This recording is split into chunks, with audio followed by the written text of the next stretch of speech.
Chapter 333. One Step 2. Chae Nayun dan Shin Jonghak tiba di Republik untuk menghadiri konferensi perdamaian transnasional. Mereka bepergian dengan kereta. Tempat di mana mereka akan tinggal selama 2 minggu ke depan adalah rumah dari miliarder terkenal, Larin. Dia secara resmi mengundang mereka ke rumahnya, ketika Shin Jonghak datang dari keluarga terhormat dengan nama Priton. Rumah besar ini terletak di ibu kota Leores, di mana harga tanah sangat tinggi. Ini cukup besar. Aku akan mengatakan tentang ukuran kamar aku. Petik 2. Namun penilaian Chae Nayun tentang rumah itu agak brutal. Dia dilahirkan dan dibesarkan di Hanok Chai Jochul, jadi wajar saja jika dia menganggap rumah ini biasa-biasa saja. Tidak ada yang benar-benar menonjol. Tatapannya berkeliaran di seberang ruangan dan mendarat di Shin Jonghak. Petik 2. Bung, apa yang kamu lakukan? Shin Jonghak sedang membaca buku catatan kecil. Ketika Chae Nayun memanggilnya, dia mengangkat kepalanya dan menoleh padanya. Aku melihat daftar tamu. Apa itu? Ada orang lain yang tinggal di mansion ini selain kita. Airun, Draven. Rupanya, mereka semua bangsawan terkenal di kerajaan. Aku pikir setidaknya aku harus menghafal nama mereka. Petik 2. Oh begitu. Chae Nayun tidak terlalu peduli tentang jaringan, jadi dia pergi ke balkon. Seluruh tubuhnya sakit, mungkin karena dia berada di dalam kereta sepanjang hari. Dia bersandar pada pagar tangga dan menatap ke kejauhan. Matanya menangkap pemandangan jalan di bawah ini. Pemandangan, yang merupakan kombinasi tepat antara masa lalu dan masa kini, tampak cukup misterius. Ketika Chae Nayun terus mengawasi jalan yang sibuk, wajah seorang wanita yang terbalik muncul di depannya. Petik 2. Dia menatap wajah selama 1 detik, 2 detik, 3 detik. Petik 2. Fuak. Chae Nayun berteriak kaget, jatuh ke belakang dan berguling ke dalam ruangan. Hahaha. Wanita yang muncul seperti hantu, Jin Sahyuk, berjalan ke ruangan dengan tawa bangga. Sialan. Kamu brengsek, mengapa kamu melakukan itu untuk? Petik 2. Chae Nayun terbang ke arah Jin Sahyuk seperti banteng yang marah, tetapi Jin Sahyuk menghentikannya dengan rantai kekuatan sihir. Rantai ini lagi. Petik 2. Aku perlu memberitahu kamu sesuatu, jadi dengarkan. Kamu juga, Shin Jonghak. Petik 2. Suara Jin Sahyuk terdengar agak sedih. Republik Leores, hari pertama konferensi perdamaian transnasional. Larut malam. Aku tertidur di menara pengawal tetapi tiba-tiba terbangun. Apakah kamu memperhatikanku? Itu karena suara yang mengalir ke telingaku. Pada awalnya, aku pikir Chae Nayun berusaha menghubungi aku. Jawab jika kamu memperhatikan aku. Tapi suara ini tidak diragukan lagi milik seorang pria. Itu juga penuh dengan permusuhan dan niat membunuh. Petik 2 tanda tanya petik 2. Beberapa saraf kamu harus mengikutiku seperti ini. Apa? Baru kemudian aku menyadari apa yang terjadi. Aku membagikan visi aku dengan pengamat. Sepertinya kamu bisa melihatku sekarang. Yi Yeonjun tepat di depanku. Dengan pengamat di tangannya, dia memelototiku dengan matanya yang gelap. Jawab aku. Petik 2. Bagaimana kamu bisa tahu? Tanyaku. Pengamat menyampaikan pertanyaan aku kepada Yi Yeonjun, yang segera mengejek. Apakah kamu benar-benar berpikir bahwa trik murahan kamu akan merugikan aku? Terus. Apa? Aku mencoba untuk tetap setenang mungkin. Ini mungkin sebenarnya lebih baik. Mengapa kita tidak bertemu sekarang? Cukup jelas bahwa kami tidak saling menyukai. Petik 2. Sekarang aku memiliki akses ke hadiah dan senjata aku yakin bahwa aku bisa mengalahkan Yi Yeonjun. Haha. Yi Yeonjun hanya tertawa. Apakah dia takut? Atau apakah dia mengolok-olok keberanian aku? Baik, sampai jumpa dalam 4 hari. Yang terakhir tampaknya menjadi masalahnya. Dia mengangguk puas dan mengumumkan tanggalnya. Dan lokasinya. Aku akan memberitahumu melalui burung ini ketika saatnya tiba. Aku akan menyimpannya sampai saat itu. Lanjutkan. Aku akan. Segera, pengamat observer menjadi gelap dan suara Yi Yeonjun berhenti juga. Petik 2. Cek. Semua ini tepat setelah aku bangun. Petik 2. Aku menyapu rambutku dan menghela nafas. Aku tidak berharap pengamat aku tertangkap. Untungnya, aku berhasil bersikap tenang. Hajin Si. Uak. Aku melompat 5 meter ke udara. Wow. Rahel juga melemparkan tangannya ke udara karena terkejut. Petik 2. Petik 2.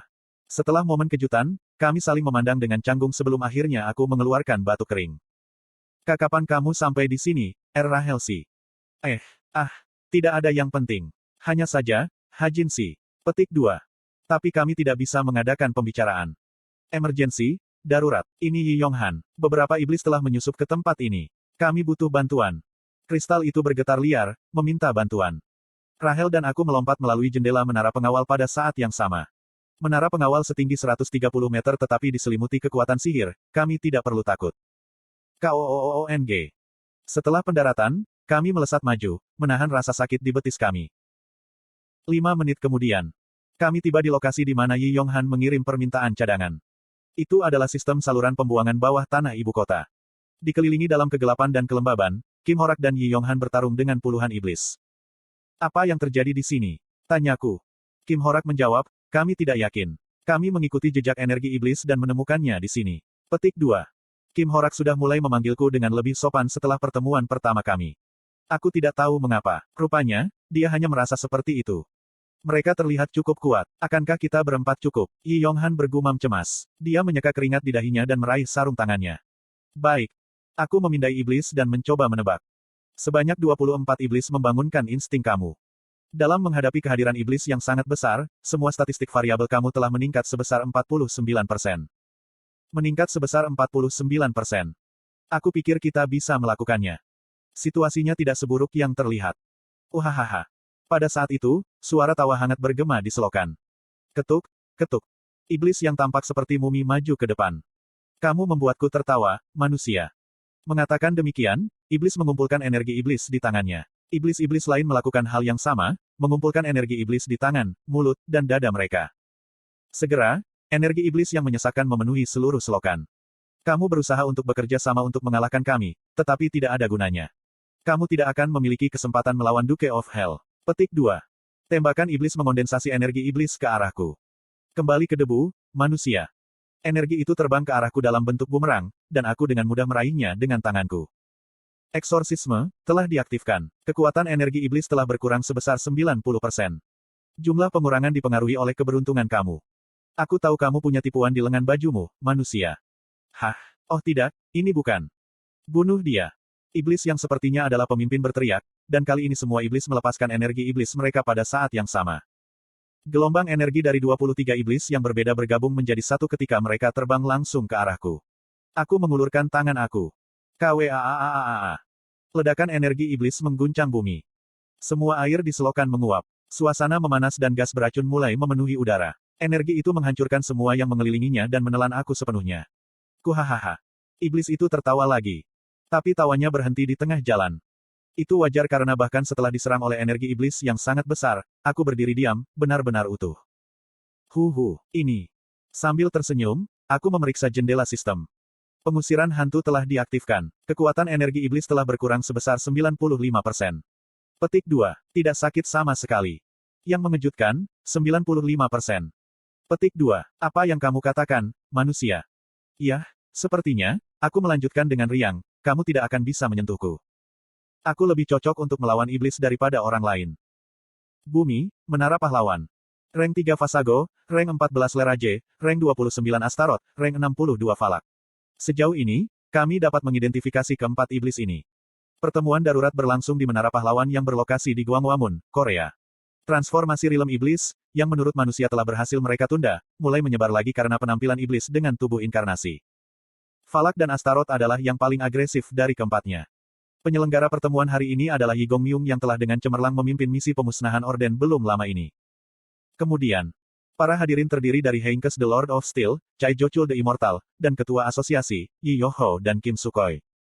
Keempat peserta memiliki pengaruh besar terhadap asosiasi. Apakah itu berarti dua lainnya tidak agresif? Fasago dan Leraje tidak. Yi Gongmyung menjawab Heinkes. Aku tidak yakin apakah mereka membangun kekuatan atau hanya tidak tertarik bertarung. Aku hanya mendengar desas-desus tentang mereka. Tapi kami tahu pasti bahwa mereka tidak terlibat dalam Demon Realm Transformation saat ini. Rumor. Kim Sukhoi bertanya dengan kerutan, rumor seperti apa? Ini adalah rumor tentang iblis. Yi Gongmyung segera menarik seluncuran tentang rumor seolah-olah dia mengharapkan pertanyaan Kim Sukhoi. Sama dengan. Musim 5 Gladiator of the Century Ranking resmi. 1. Li Jingyi 393 pertandingan resmi, 391 menang dan 2 seri. 2. Spamachain 584 pertandingan resmi, 404 kemenangan, 170 kekalahan dan 10 kali seri. 3. Sama dengan. Gladiator abad ini. Kim Sukhoi menggosok pelipisnya dengan bingung. Pengguna ini di sini yang menggunakan nama pengguna Li Jingyi dikabarkan adalah Leraje. Petik 2. Oi, Yi Gongmyung, apakah kamu mencoba untuk menjadi lucu? Petik 2. Kim Sukhoi mengangkat suaranya, tapi Yi Gongmyung tetap tenang. Itu adalah reaksi awal aku juga. Tetapi aku menghubungi pengembang kapsul dan menyelidiki akun Li Jingyi. Dan hasilnya. Yi Gongmyung mengubah layar lagi. Kali ini, itu menunjukkan rekor semua game yang pernah dimainkan Li Zhengyi dan jumlah waktu yang dihabiskannya bermain setiap game. Tidak hanya gladiator abad ini, tetapi juga Grand Theft Auto, Three Kingdoms, menjadi legenda, Del. Li Zhengyi telah menghabiskan total 4.000 jam bermain game yang berbeda. 4.000 jam yang menakjubkan. Jika kami memperhitungkan tanggal akunnya dibuat, ini berarti dia sudah bermain hampir tanpa henti sejak itu. Kim Sukoi tertawa terbahak-bahak. Apakah kamu mencoba mengatakan bahwa iblis ini adalah pecandu game? Ya, setidaknya menurut rumor. Yi Gongmyung sedikit mengangguk dan mengubah layar. Sementara Leraje sibuk bermain game, Falak, yang paling agresif dari semuanya, adalah. Video tersebut menunjukkan bagian dari Sahara yang telah sepenuhnya berubah menjadi Realm Demon. Di dalamnya, monster bergerak secara teratur di bawah perintah Falak. Seperti yang kamu lihat, Fakak menciptakan pasukan. Petik 2. Sepertinya begitu. Ekspresi Kim Sukoi menegang. Pada saat itu, Chae Jochul, yang selama ini diam, membuka mulutnya. Aku mendengar ada penyihir pemanggil yang luar biasa di Inggris. Komentarnya sepertinya sama sekali tidak terkait dengan isi pertemuan. Suaranya seperti tanpa emosi seperti biasanya. Iya itu benar. Yi Gongmyung menjawab, tidak terguncang oleh perubahan subjek yang tiba-tiba. Dia adalah murid Lady Ah Haein. Kim Sukoi mengerutkan kening. Ah Haein. Iya nih. Namun, karena Lady Ah Haein sangat tertutup, aku tidak bisa mengetahui detailnya. Baik, jangan ikut campur dengan Ah Haein. Petik 2. Kim Sukoi mengeluarkan batuk kering dan menundukkan kepalanya. Posisi penyihir bintang 9 terlalu besar. Asosiasi mungkin dapat menangani satu pesulap bintang 9, apa yang sebenarnya mereka takuti adalah pertentangan dari para pesulap lain yang memuja pesulap bintang 9. Aku mengerti. Dan, ini adalah laporan terakhir aku untuk hari itu. Sebuah fenomena aneh terjadi minggu lalu di sebuah pantai di Vladivostok. Pertemuan panjang akhirnya berakhir. Yi Gongmyung menunjukkan rekaman keamanan Vladivostok dari 3 hari yang lalu. Silakan lihat. Keempat VIP beralih ke layar. Kata, aneh, cocok dengan rekaman berdurasi 5 detik. Apa itu tadi? Aku tidak melihat dengan jelas. Petik 2. Bahkan Chae Jochul dan Heinkes, yang telah duduk dengan nyaman sampai sekarang, membungkuk ke depan. Yi Gongmyung memainkan rekaman itu sekali lagi. Cua. Apa yang terjadi cukup mudah. Sejumlah monster muncul di lepas pantai Vladivostok. Tiba-tiba embusan angin menyapu laut dan semua monster mati. Hanya itu yang ada. Tidak bisakah kamu memainkannya lebih lambat? Heinkes juga tampak agak bingung. Sangat jelas bahwa angin ini bukan fenomena alam, tetapi karena telah bergerak begitu cepat, ia tidak dapat mengidentifikasi sumbernya. Itu sudah diperlambat hingga batasnya. Pemerintah Rusia menangani sisa-sisa monster. Mereka mengatakan bahwa mayat-mayat itu dipotong oleh sesuatu yang tajam. Petik 2. Apakah ini juga pekerjaan iblis? Tanya Heinkes. Tidak ada yang pasti, tapi, aku tidak percaya iblis terlibat dalam hal ini. Dan apa alasanmu? Yi Gongmyung mengangguk dan melanjutkan. Kita melihat aliran kekuatan sihir di Vladivostok dan sekitarnya dan menemukan denyutan jenis kekuatan sihir tertentu. Kami menemukan denyutan ini familiar. Begitu. Kim Sukoi menyela Yi Gongmyung dan melambaikan tangannya dengan tidak sabar. Jika bukan iblis, lalu apa itu? Tanda hubung titik. Yi Gongmyung terdiam untuk pertama kalinya hari ini. Dia memandang Kim Sukoi, lalu Chae Jochul, lalu Heinkes, lalu Yi Yuko, dan... Aku percaya itu. Dia mengucapkan nama yang bukan milik iblis manapun. Pernyataannya mengejutkan bahkan keabadian. Orden.